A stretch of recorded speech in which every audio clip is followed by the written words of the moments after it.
celebrating Rebecca's big milestone of hitting 1,500 subscribers.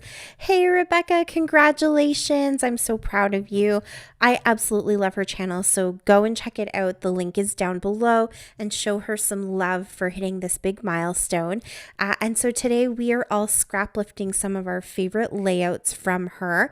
And it was hard, I have to admit, trying to pick a favorite. There's so many. So I just kind of went with the one that really popped out to me. And when I saw this one here with the heart and kind of like the splatters of mixed media paint and then the stitched heart that's kind of going through it, it reminded me of this cut file that I have that I have told you guys at least 3 times in 3 different How to Kill a Kit with Style kits that I was absolutely definitely going to use it that month and then never did. I even said it this month, and as soon as I saw that layout, I thought, this is it. This is my opportunity.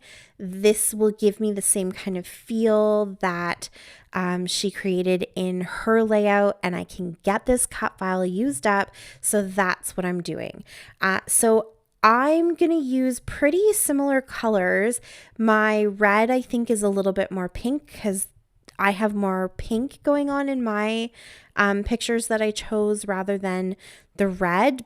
And my blue here, you can see I'm kind of leaning a little more towards the lighter blues and some teals. I do get some dark navy blues in there too, but pretty much I'm doing exactly the same colors. So the yellow, the blue, the pink, and basically I just took that cut file, I traced it onto my white cardstock, and then I'm just wetting the area that I kind of want the paint to flow around. So I didn't want it going right into the center of the heart. I kind of wanted you to be able to see that I had outlined the heart because that's what Rebecca does in hers.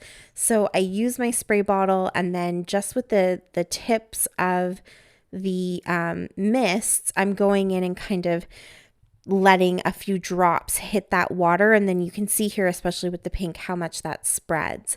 And in a few places I do spray it as well, just because I wanted, a bit more of a concentration of color so I could fill in the shape of that heart.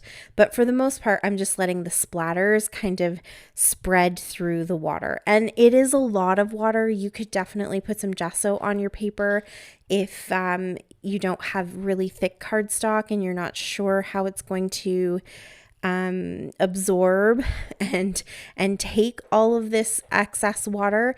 I did not put any gesso on mine though. I knew that it would probably wrinkle, and I knew that it would definitely kind of warp and even pill just a little bit in certain spots, because I don't find that the mists always move around quite as much as like a watercolor does.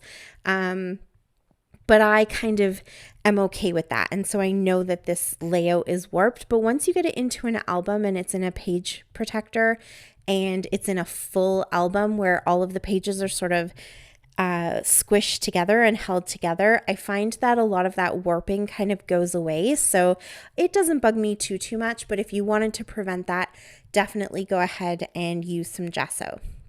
So now that I've got that all done, I've put it away to let it dry really well, and I'm going to work a little bit on my layers and kind of figure out where I want to put some of my embellishment and what embellishments I want to use.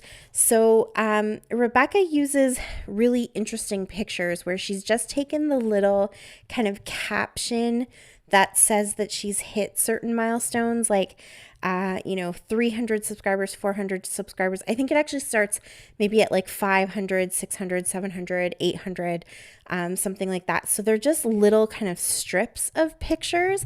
And so I thought, I don't have anything like that, but I did have these photo booth strips of pictures. So I'm going to go ahead and use these because I figured she kind of used an unconventional photo type. And so this to me is not a photo type that I use very often. So it's kind of unconventional for me. So that's my little kind of throw to that part of the Scraplift. And then I'm just going to go ahead and go through pretty much just the Chamel, like the Glitter Girl sticker book that I have, and pick out all the stickers I can find that are pinkish or reddish and yellow and blue. I just brought this back quickly and I used a little bit of mist to add just a touch of kind of shimmer to the whole page. I don't know why, I just thought it would be fun to do that, and it tones down the black just a teeny tiny bit. You can't really tell on camera, but in real life you can see that shimmer. It just takes that black down just a notch so it's not quite so intense. But yeah, you can see I'm just flipping through this sticker book and I'm just picking out any stickers that I think kind of work. So any shades of blue, any shades of pink or red, and then any shades of yellow. I sort of was trying to stay away from or steer away from going into all the florals and things like that. I kind of wanted more of the fun and whimsical stickers because this is obviously me and Kaylin when she was just a little baby. So kind of more whimsical than it is maybe like serious or mature. Not that flowers have to be serious and mature, but I just thought this was a good opportunity to have fun little quotes and sayings. And Chamel's book just has lots of those fun, bright, playful, kind of cutesy things. So it was the perfect sticker book to go and dig into. And then you can see here in the pictures, or well, maybe you can't. It's a little bit hard because they're kind of tiny, but I'm wearing this sort of magenta pink shirt, and then Kaylin's wearing a jean dress with a yellow shirt underneath. And so it's the pink, the blue, and the yellow, the three colors from Rebecca's layout too. So it all fell into place really, really well. And so I'm going to sort of do embellishments in roughly the same place that she did.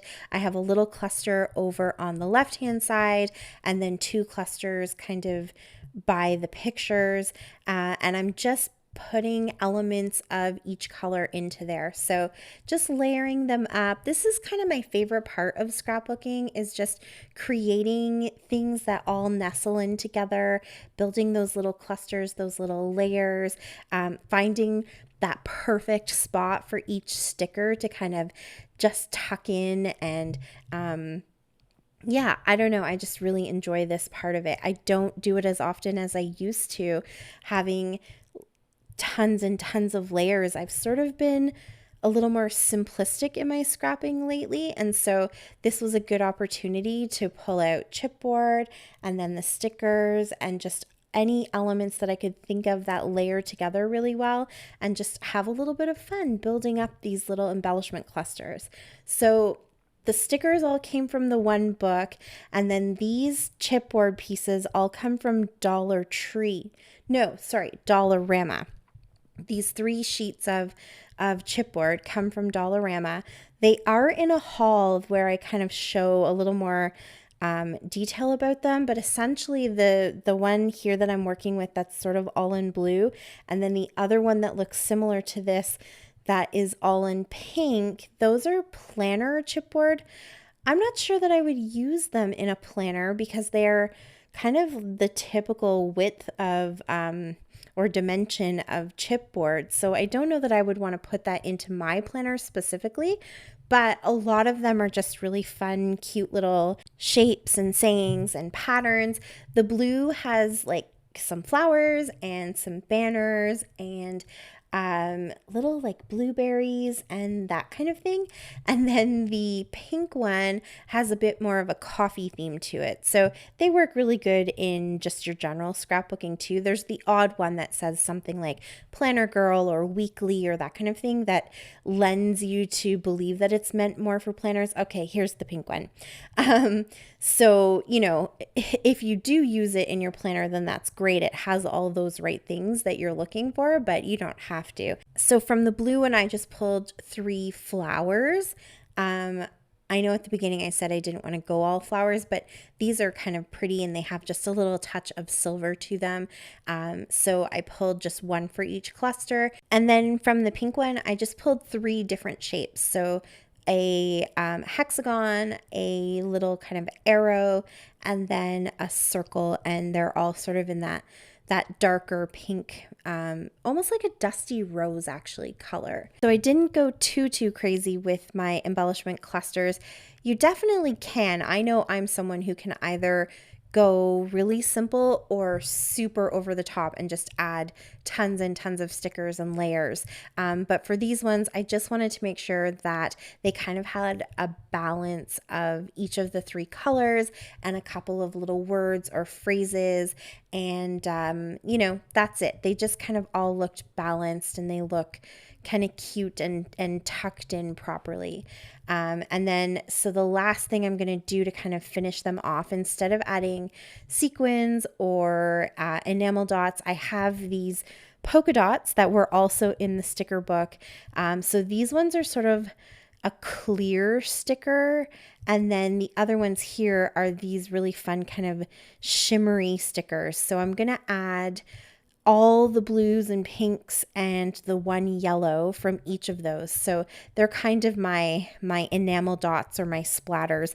I do end up going back and adding some black splatter just because I felt like there needed to be some black kind of extending beyond just the heart, but these are what I'm going to use in place of sequins or other splatters or anything like that. And then I added my title, which says "You Are Magic." That came directly from that rubber kind of thicker sheet that I've been working on.